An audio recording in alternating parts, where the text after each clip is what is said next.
Happy Venus Day, Infinite Divine Beings. So I want to talk about solution number 5. When healing yourself and loving yourself deeply while healing from narcissistic energy. So let's get into it. Crying. Growing up,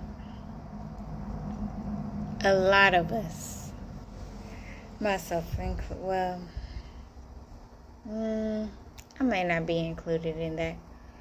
Maybe.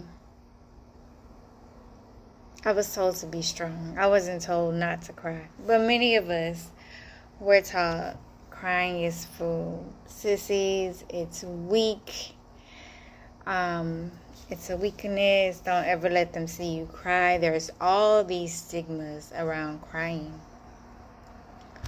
However, our Creator gave us tears. So that means they have purpose. Crying is one of the most healing things you can do. For your body, for your mind, for your soul, for your heart, for your mental state. Okay? So, like I said, I wasn't taught as much as all of the stigmas around crying. My birth portal was a bigger crier than I was. So I learned with my therapist and also other videos, and then just learning metaphysics. You learn that if you're on one side of the pendulum, there's another force on the other side of the pendulum as well. So when my birth portal would be spiraling out of control, I would be still, not saying anything, just letting her cry and yell and have her temper tantrum, because that's how I saw it, as a temper tantrum. So I went many years without crying. I was even told as it was around my teenage years that my birth portal told me she stopped whooping me because I wouldn't cry. So narcissistic people will want a reaction out of you. Not just any reaction. They want their reaction. They want you to react the way that they want you to react. This is narcissistic energy to the nth degree, and it's all about control. I need to control you. I need to overpower you. I need to control your mind, your emotions, your state of being. So I just swung to the other side of the pendulum. And being that I am in an earthly body, I definitely needed to cry. Not while, of course, not while the other person is on the other side of the pendulum. Somebody has to use the rationale. When there's chaos, you have to use your logic mind. When there is a lot of chaos energy just floating around. So when you begin to balance your body, your mind, coming out of the states of survival, you do realize all of the weight you're carrying, all the toxicity, all of the emotions are stored up in your muscles. A lot of people like to focus on the physical body, which is great. And I always tell people, you are not fat. You are storing all of that trauma, all of those emotions. They're locked away in your body. So when you move your body energetically, you start to release. And then when you go to therapy, you start to release. I think I've said before, maybe not here, but somewhere in my journey on social media, when I started back going to therapy and I began to shift energy with the right therapist, I would throw up after my sessions, along with having diarrhea. Diarrhea is usually water. What is water in the body? Your emotions. So,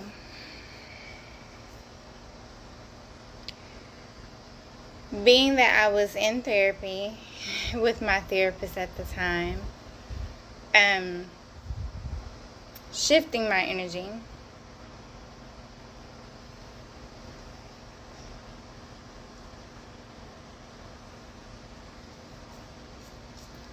there were some therapists I had been with for a while. I started therapy in college,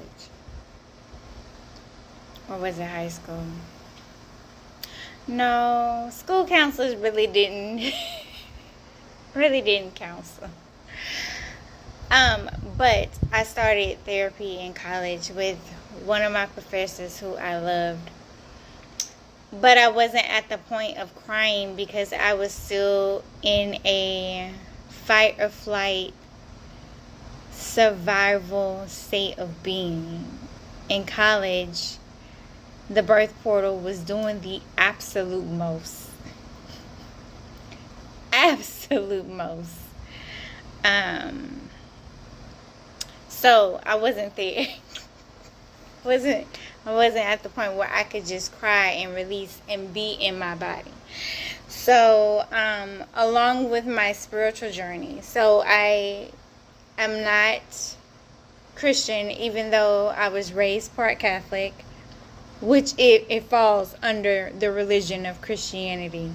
I don't know why they like to separate Catholicism and Baptists, and those are just different sectors of Christianity. Catholicism falls right under there. They just focus more on Mother Mary than Jesus. Okay? So, when I left religion across the board, I am not religious.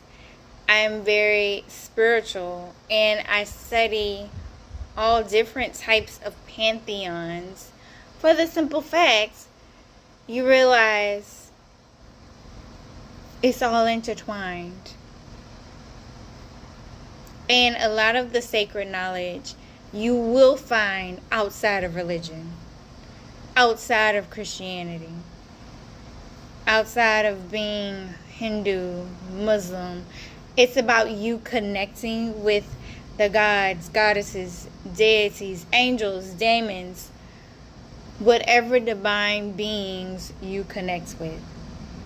So, Ashe to God Obatala, Goddess Oshun, Goddess Oya, Goddess Imeya. Was Mommy Water included? Ashe to Mommy Water. So, one day, in my mid-30s, I'm going to say, they cornered me in the bathtub. All of them. That's a lot. All of them. And they're all, except for, well, I would say God Obatala and Goddess Oya are like the wind. Obatala is mountains as well. They cornered me in the bathtub and they was like, look, we tired. We need you to heal. Cornered me in the bathtub until I would start crying. And when I say cornered, they were urging me to purge. I sat in the tub and cried for a good 45 minutes. A good 45 minutes. Now, for me to cry that long means I had a lot stored within me. So, it's important for you to go to therapy. It's important for you to move your body, to get the energy out of your body, to exercise. It's important for you to heal your mental state as well as your emotional body. Being on your spiritual path can help you do that. I didn't find that in any church, in any Bible, in any books. It was me sitting with them, talking to them, complaining to them. Yes, I say complain because I was like, what the fuck is this shit? I need y'all to do something. I can laugh about it now. It wasn't funny back then.